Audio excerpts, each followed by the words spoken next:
So, episode one, we're going to be talking with Chris from Rosewood Roofing. We're going to be talking about how installing solar on your roof can affect your warranty, what to look for, all the tips and tricks from the roofers themselves. So, Chris, if you want to just thanks for coming, first of all, You're very and welcome.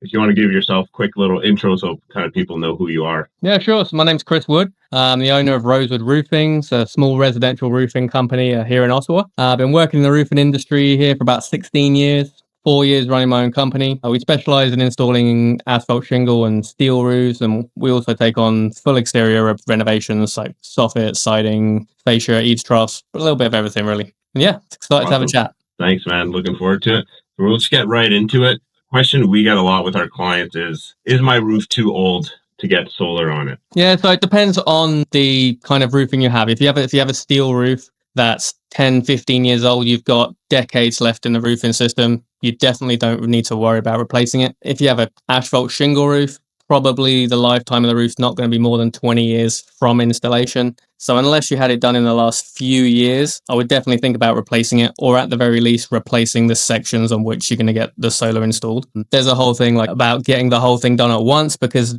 some of the manufacturers will only warranty the materials if you get the whole roof done in one time. But yeah, generally asphalt shingles, you should really be careful and make sure you've got a fairly fresh installation to put the solar on. Steel, you have a little bit more kind of leeway with, but yeah, either way, you should definitely get it inspected by a roofing company or someone that knows what they're talking about, just to make sure that it's going to be good for decades essentially. Got it. Okay.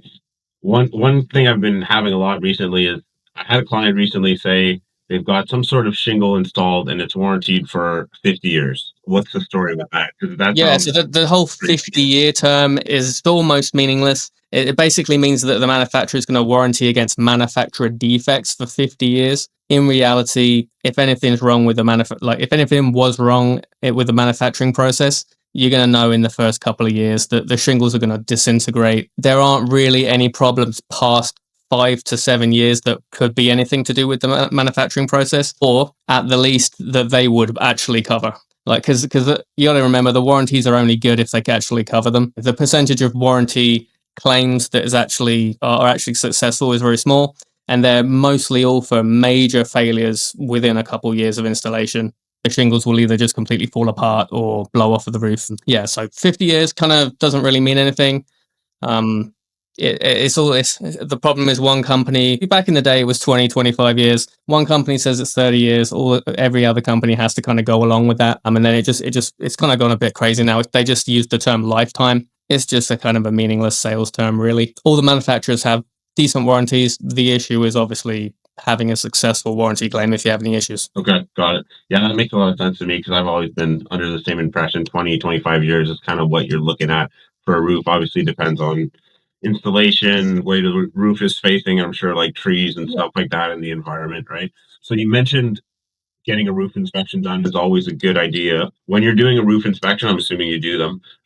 What are you looking for in a roof that would either be like a red flag or something concerning? So you're looking at two different factors. You're looking at the material itself to see if it's in good condition. If it's steel, you don't want to see it all rusting and buckling. Obviously, if it's rusting, it's getting to the end of its useful life. If in terms of asphalt shingles, you don't want to see them curling up. That's usually the sign that the material has started to lose its granules on the surface, which are the protection from UV rays. And once it gets to the asphalt mat underneath, it's pretty short time before the shingles will just disintegrate. And so shingles, you're looking at curling, granule loss. So if all the granules are coming off in the eaves trough and you can see the fiberglass mat under them, it's definitely time for a replacement. And then there's the installation factor as well. So if you're seeing nails kind of starting to pop up, if there's shingles that have kind of slipped from their original position, it kind of signifies that the installation was pretty bad and at some point it's going to start to fail. Yeah, sealant is also a factor. So there may be areas on your roof that have been secured with sealant. Sealant's only really good for 5 to 7 years, depending on the UV exposure a little bit. But that really needs checking and replacing when necessary. So yeah. Gotcha. And obviously, we live in a cold climate here. We got winter, different types of weather patterns than maybe somewhere more south. how do those patterns kind of influence the aging process on a, let's say, a shingle roof? Yeah, so shingle specifically is the one that it makes the difference. Steel is kind of very good in different temperatures, doesn't really expand and contract that much. But asphalt, it's any kind of shingle system where you have separate components. They expand in the summer, they separate in the summer, it contracts in the winter. It's going to cause wear over time. That's the main reason why you see granule loss. It's just the shingles are moving all throughout the seasons. Also, the temperature inside the attic makes a difference as well. We have big problems in the north here with ice damming, things like that in the winter, where the air in the attic is too hot. Obviously the outside surfaces are too cold, and it all condensates on the inside and causes problems there. So you really, if you're in a cold or a climate that has a drastic temperature change, you really need to make sure you're on top of your insulation levels to keep the heat inside the home and not leaking into the attic, and ventilation to allow any warm air in the attic to escape to or equalize to the outside air essentially. So there's no temperature gradient between the outside of the attic and the inside. Okay, gotcha. That makes a lot of sense. Um, when you are doing roof inspection, you're seeing, curling, maybe some granule loss. Like, at what point is it like, is a little bit of granule loss okay? At what point is it really like, no, you know what? Like, let's put the solar on hold, and you need a roof replacement before going forward? What would you be kind of looking for? Yeah, so a little bit is okay. It's always a subjective thing to some extent. Like you never really know how long the roof is going to last. But the aim is to avoid having to have the solar taken off at some point to replace the roof, of course. So Mhm.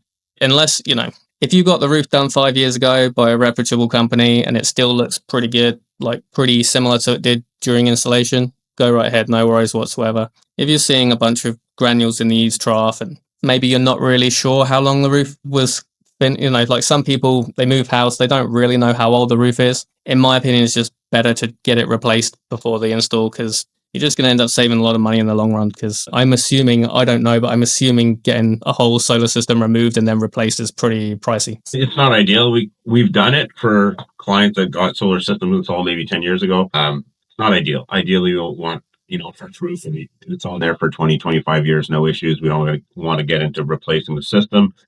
Does eat into ROI of the system, right? Okay. So aside from, we're looking at the shingles, we're looking at the ceiling, nails popping up, shingles curling. Is there any other damage that maybe you would need to go inside the attic, or that you wouldn't be able to see surface level on top of the roof, that we should be looking out for? So things you might be able to notice inside the attic is if the roof is getting like moisture in the attic during the winter, you'll see some of the insulation, the top layer of insulation will be kind of clumpy and damaged. Like it will kind of look dark, and it solidifies when it gets wet. So that might be signs that during the winter you're having issues. But there's not too much you can see inside the attic. I mean, if you have leaks, obviously you're looking for little spots in the insulation where it's been dripping over time. You may see small circles of mold on the underside of the roof sheathing, but generally small leaks will leak and they'll dry up just as fast and there'll be no sign. So it's mostly from the exterior you're going to get an idea of the quality of the roofing system. Gotcha. So if you are looking inside, you're seeing a little bit of mold, maybe on the sheathing. Yeah. Like, Yeah, so in some older houses where you do see those, what's the best course of action?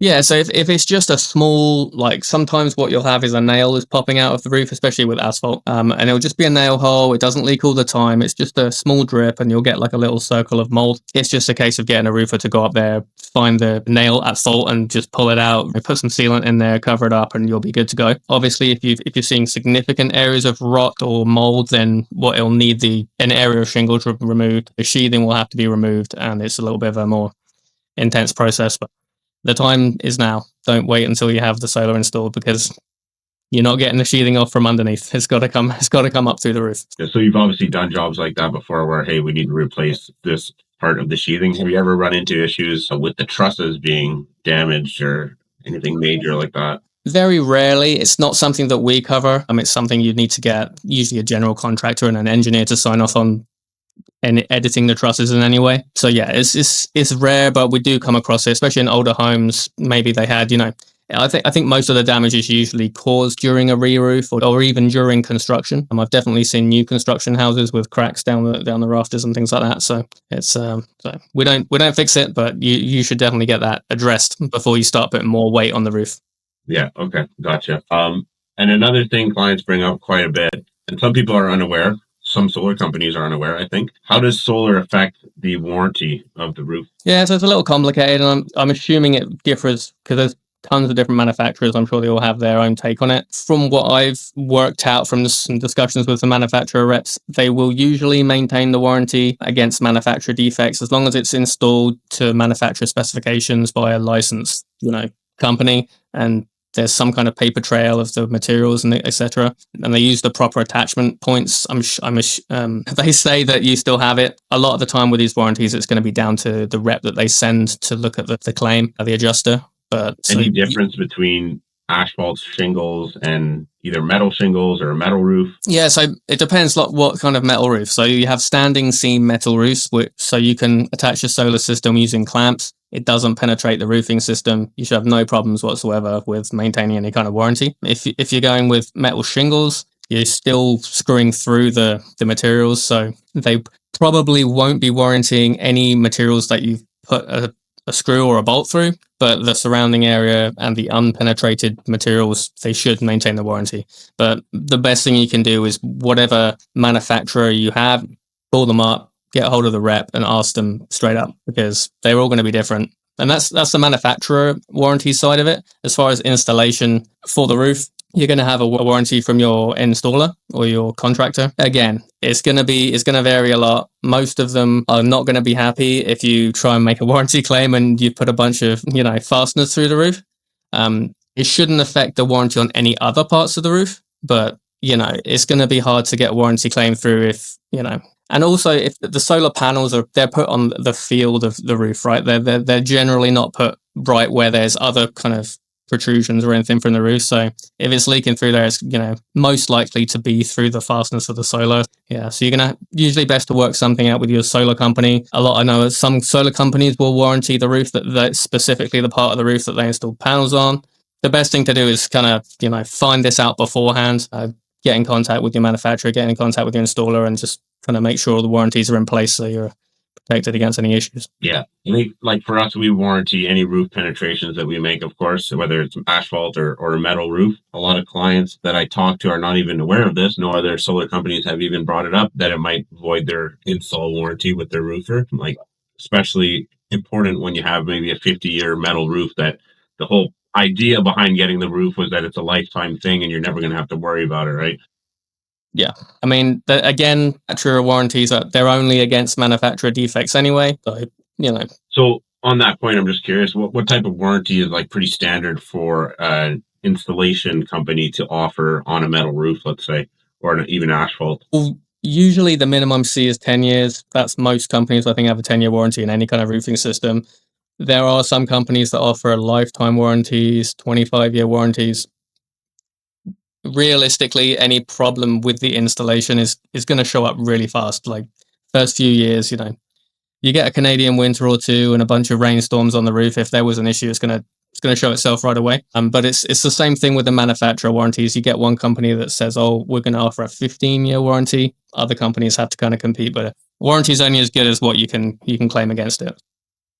Yeah, if the company is going to respect the warranty as well, right? Yeah, I mean, if you call me in 30 years because your asphalt roof is leaking, it's because it's reached the end of its natural life. It's not, I'm not going to cover it for the installation. It's Gotcha. so Okay. a lifetime warranty for an asphalt roof is it's just a meaningless kind of sales Viewpoint. Yeah. thing.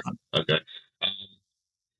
Obviously, we talked like solar gets installed on certain parts of the roof. Is there any parts that are more prone to leaking, like the ridge, the edge, or any joints or anything like that that you really shouldn't be installing solar on? Yeah, so if any kind of protrusion through the roof, like a vent or exhaust pipe, chimneys are one of the major leak points. Chimneys and skylights are kind of the worst two. Yeah. But yeah, if you're installing solar, if you leave enough space around it to work, then it's not too bad. But if you're installing a sea of solar panels around a skylight and you have issues with your skylight, then no one's going to be able to get to it to do anything with. So then you should think about getting a new skylight with your install, so it's all kind of fresh. But yeah, I wouldn't recommend putting any kind of solar around anything like a skylight or right up against a chimney or a vent or anything like that. Yeah, like you mentioned, we put those clamps on the standing seam, so there's no roof penetration, so there's really no risk Yeah, added with the solar at that point. Yeah, I agree. That's usually what I recommend for our clients too that are looking at replacing the roof and maybe looking at metal. I'll kind of explain, hey, if you get standing seam, there's no roof penetrations. Like that's what I would do if it was my house. You clamp it on, you never have to worry about it again. The roof is warranted for, well, I don't know, I guess it's 10 years, but the materials really are going to yeah. last. Material's going to outlast you probably. So yeah. Yeah, and then the solar, you're 25, 30 years. So that's really kind of like the bulletproof ideal system is standing steam with some clamps. Yeah, it's just a lot of money you pay for a solar system and a standing steel roof at the same time. It's a fair outlay of money, but Big investment for sure, yeah. Okay. I think we touched on it already, but basically, what's the minimum kind of lifespan you would have left on your roofing system before even considering doing solar? personally, I wouldn't put solar on anything older than about 5 years for asphalt. Um, if you got a higher end shingle and you've only had them 6 or 7 years and they look great, probably okay. But even even the modern high level, like high grade shingles, they haven't really been tested for the 30, 35 years that they're saying they're going to last.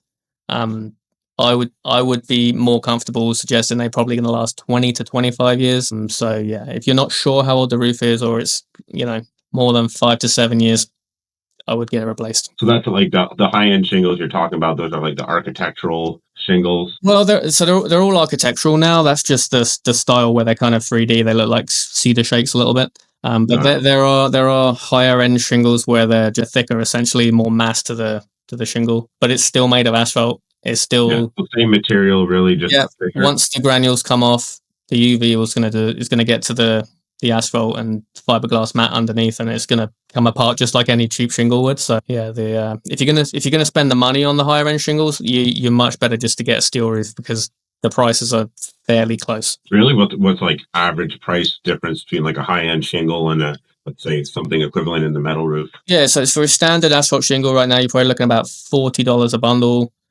give or take a few dollars either way.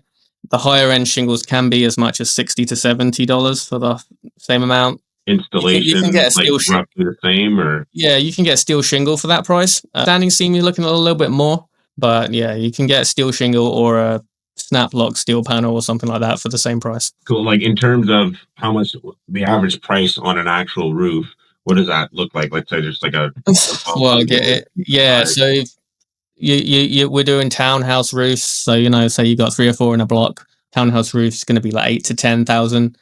Single family homes 15 to 20, and then it just goes, and that's for the basic shingle. So it just goes up from there, really. And then so the equivalent in a metal shingle or metal Yes. roof, what are we Yes, looking at? if it's 15 to 20 for your standard shingle, you're probably looking 23 to 27 for like a cheaper steel product, like we call it barn metal, but like a corrugated panel or a cheaper steel shingle, and then you're probably looking at 35, 40,000 for a standing seam or a snap lock panel roof. But again, there's a bunch of factors. It depends on the gauge of the metal and things like that. But yeah, you're looking at double the cost for a good steel roof usually than a standard shingle. Cool, and about double the lifespan or a little bit more. Yeah, yeah, I would say that. Obviously, the paint finish will dull over time, but the material itself's it's probably gonna outlast you.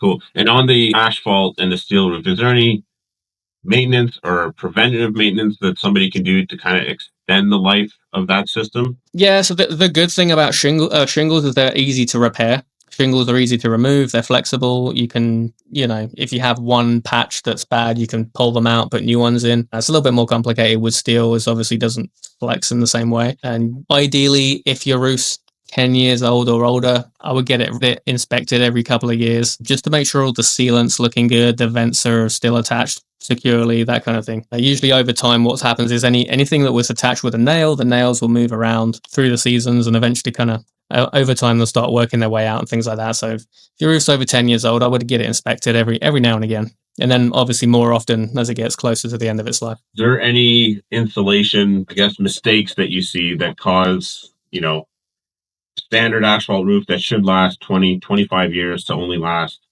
15? I know you mentioned like the nails not being in properly? Is there any other things that people should kind of look out for if they are getting a roof replaced? Yeah, so there's a few different factors. One is cold weather installations. You shouldn't be installing asphalt roofs in anything less than 0 degrees. We don't install less than 5 degrees. Basically, what happens is when the asphalt's cold, it's very rigid and very brittle. So when you're firing nails through it, you just get like micro cracks around the nails. Whenever you get a windstorm, the shingles will just blow off. So you really want to make sure the shingle is at least warm enough to accept a nail without cracking. So if you'll see new construction roofers out in the middle of winter getting the work done because that's what the builder demands of them. That's what I But was going to say. I'm like, in an ideal world, you definitely don't want that to be done in your own roof. Also, and it entirely depends on the installer, but the installer should be nailing in the nailing zone and ensuring that the nails aren't breaking through the surface of the shingle when they're installing them. I mean, you can imagine if the nail blows through the shingle, it's not providing any holding strength at all. And we're getting some pretty bad windstorms now in the spring. For the last few years, we seem to have got some quite bad windstorms. So yeah, they need to be installed correctly, right amount of nails. They need to have heat after installation to seal down. So if another reason you can't do them in the winter, there's no heat for the shingles to seal together. They're just flapping around. And so that's the asphalt shingles. For the metal roof, any downside to installing that in colder weather? No, there shouldn't be. There's some situations, for example, if you're installing a snap lock panel that's 50 feet long, then obviously the expansion and contraction would be quite severe. So you don't really want to do that in any temperature extreme. But for a normal house, it shouldn't, other than being really horrible to work in cold temperatures, it shouldn't really be any kind of barrier to that. But yeah, I mean, if it was me, I want my guys to be working on my house. I want them to be comfortable and focus on doing a good job. I don't want them to be freezing. So, you know, but as for the material itself, shouldn't really matter too much. That makes a lot of sense to me. And I'm sure you've worked some cold days, and we've worked some cold days too. It's never a lot of fun, and you are just trying not Yeah, to freeze out there. that's it. Yeah. Another thing I hear quite a bit is that having the solar on top of the roof kind of protects the roof, protects the shingle from the UV rays, from wind. Is there any truth to that? Is that just Yep. something solar Yeah. companies say? No, absolutely. If you cover the shingle with something to stop the UV going to it, that will 100% prolong the life of the shingle. The shingles under your solar system will probably look pretty new for by the time the rest of the roof needs replacing. Yeah, definitely. Cool. Have you seen any downsides like trapped debris or moisture kind of underneath the panels? Yeah, we've had a couple of cases where people have got a bunch of birds living under their solar panels, things like that. So you definitely need to put in some mesh or some kind of guard around the whole system to Yeah, I stop think those things would be getting. the older systems where that Yeah. wasn't code. It is code now to have, like you say, Is it? wire mesh around the entire array just to make sure nothing gets in there. One, to not make any nests, and two, to not go in there and chew wires and blow themselves up and cause a fire, which we don't Makes want, sense. of Makes course. sense. I'm glad that was enacted. Yeah. Okay, I think we touched on kind of the difference in cost with the metal roof, the asphalt roofs. Yeah, I don't think there's any color specific coating that would improve the efficiency of solar panels, like on the bifacial panels or anything. That's not a thing. No, I don't think so. And it's the same with all the roofing products. Like, there's a lot of kind of old wives' tales. You should get a light color roof because it will reflect the heat, and it's not something that's ever been backed up by any scientific data. It's if you have a black shingle, it might make the temperature inside your attic a little bit warmer. But if you have proper ventilation, I always tell clients just go with the color that you'll want to look at because it's not going to make a big enough difference to worry about. Okay. I don't know if you're familiar with this at all or if you ever run into it. I know you guys probably use some financing for your clients. We use some financing for your clients. You ever heard of anybody kind of lumping the solar and the roof into one entire loan, like one project? Have you ever dealt with that? I haven't. No, I haven't done any kind of collaboration with that kind of thing. Okay, No, gotcha. I don't know. Well, maybe there's something to be done in the future. Yeah, yeah, we can look into it for sure. Yeah, Yeah, I know some of the, like you say, some of the metal roofs are they're quite an investment. yeah, yeah. I mean, I don't see the problem. It's if both companies are happy to use the same financing company to cover everything, I don't see any issue with that being a thing. Got it. Okay. I know there's grants for solar. There's not no any like rebates or incentives right now for more efficient roofing, anything like that. No, I don't think so. Windows insulation, but I don't think I've seen anything for roofing specifically. I know you mentioned the vents obviously help the roof breathe a bit. Is there have you ever run into some older houses where you get in the attic and the trusses are just like they're burning? They'll almost burn your hand. So they obviously don't have enough vents. So whenever you get on a site, you assess the roof. How do you assess if you have enough vents, if you need to add some? What type of process is that like? Yeah, so generally, if you have the old style plastic low profile vents, you should upgrade them. They're really inefficient, especially when they're snowed over. Technically, do ventilate through the snow, but you're getting 20% capacity.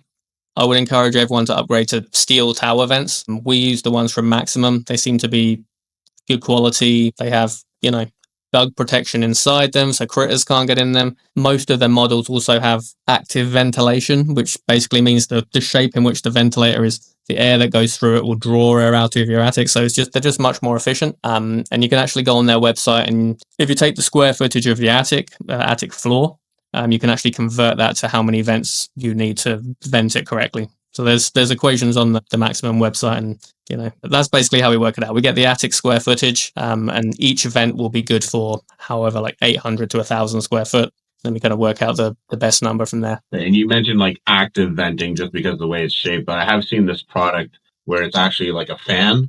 Have you seen those? Are those any good?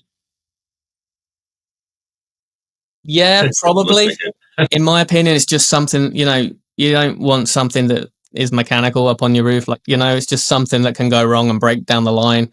Mm-hmm. Probably they're pretty good. The passive ventilation system, where it's just a steel tower, absolutely great. I'm assuming much cheaper as well, because if they have a fan inside, they're probably quite expensive. So I would just go with the steel tower vents as especially here. If you're in the southern US, you don't get snow, you don't have to worry about that kind of thing. Then maybe you can get away with a smaller vent, but yeah, you need really in this climate, you need something to keep the ventilation system out above the snow, so it's still working at full capacity in the winter, which is when you need it the most, because you don't want condensation inside your attic During the winter months when you need it the most. Yeah, I mean, in the summer, the worst thing that's going to happen is your attic gets hot, and your house also might cost a little bit more to cool. Mm-hmm. In the winter, if you have a big heat differential between the outside of the attic and the inside, you're going to get condensation on the inside of your attic, ice on the inside, all kind of moisture problems down the road, and also ice damming on the outside of the roof. So you definitely want to have good ventilation during the winter months. So the inside of your attic should be pretty cold, so there isn't any kind of temperature differential. Okay, interesting. That was actually like a follow-up question I had, was because I've run into it. One system we took apart, I was mentioning earlier, it was a 10-year-old install. We took it apart. They had to re-roof, and then we reinstalled it. But the original installation, whoever did it just decided to go right on top of those plastic little vents, like ones that are a couple inches high. Okay. So they just totally covered them with the solar panels. So, Okay. Yeah, don't do that. Don't do that. yeah, Don't do don't do that. that. Get rid of the plastic vents, block the holes, put the vents somewhere where the solar panels aren't. There's no problem doing that at all. So yeah, that's also a good thing is, when you plan all this out before you get the solar panels put on, if you're going to get the roof replaced, you can plan to have the vents moved so they're I'm assuming you want the solar on the south facing sides of the roof. Mm-hmm. You can get the vents moved so to make sure they're out of the way of the solar. Standard, we do that all the time. So something to think about. Yeah, so that's what we ended up doing on this case. They replaced that with one of the passive vents you're talking about, the Maximum vent, taller one, and then we moved that panel further down the water line, not on top of the vent. You mentioned ice dams earlier. Can you tell us what that is and why you don't want them? Yeah, so essentially, like I said before, you have a large temperature differential in the attic. You start to get ice buildup. It's usually just above the eaves trough at the bottom of the roof there, the bottom of the attic. And what happens is the ice will build up, create a dam, and then the ice melt and the snow melt will pool up behind it and then seep into the roofing system. Because an asphalt roofing system is not waterproof.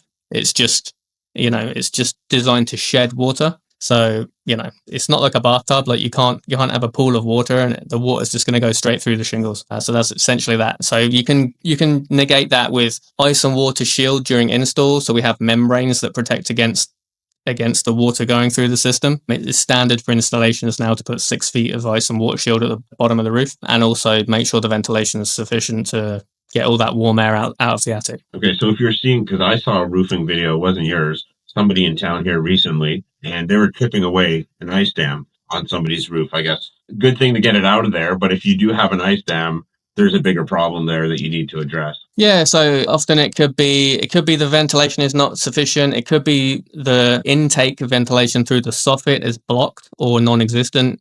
You know, sometimes we take soffit panels off and it's just plywood underneath, like there's no ventilation holes, Seen those. or the insulation was just blown into the corners of the attic and there's no, you know, the fresh air should come in through the soffit, so that could be the problem. There are some situations in some roofs where the only choice you have really is to put heating cables to melt the snow off. Either way, yeah, ice buildup is not ideal.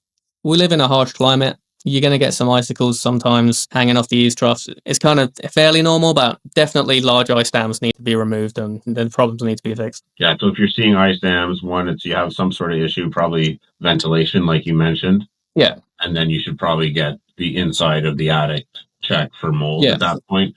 Yeah, check it for mold, check the insulation is installed correctly, make sure there's rafter vents so the air can get through that point where it comes through the soffit into the attic. Yeah, that's what you said there with the soffit being basically just plywood. I'm sure you've seen those on a ton of older houses where it's just kind of fake soffit. So they would be running into that issue quite a bit then. Yeah, we see that a lot in older houses like that, and also houses that have had their insulation replaced, but they either didn't put in. I just completely forgotten the term now. Rafter vents, Okay. or they just they put them in and then just like filled it all in with insulations. Yeah. So If you go up in your attic, you should be able to see daylight all around the edge of the roof through the soffit. Gotcha. And that just helps the air in there breathe. Yeah, so technically the fresh air, the cold air comes through the soffit and then it exhausts out the top as it warms. Gotcha. Okay.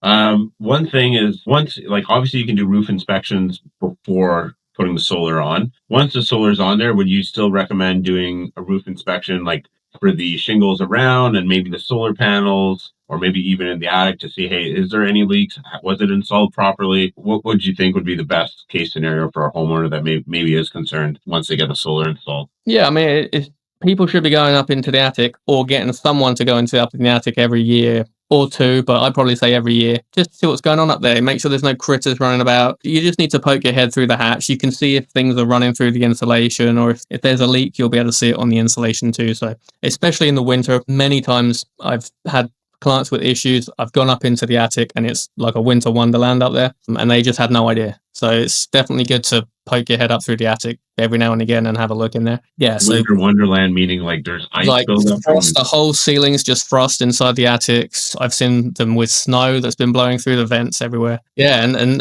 they just had no idea because people don't go into their attic, right? So yeah, I can't. So I pop my head into my attic too often unless it's to do any type of work. Yeah, and you know, if you don't, probably nothing will ever happen. But you know, if you want to check it specifically, check that the roof's not leaking.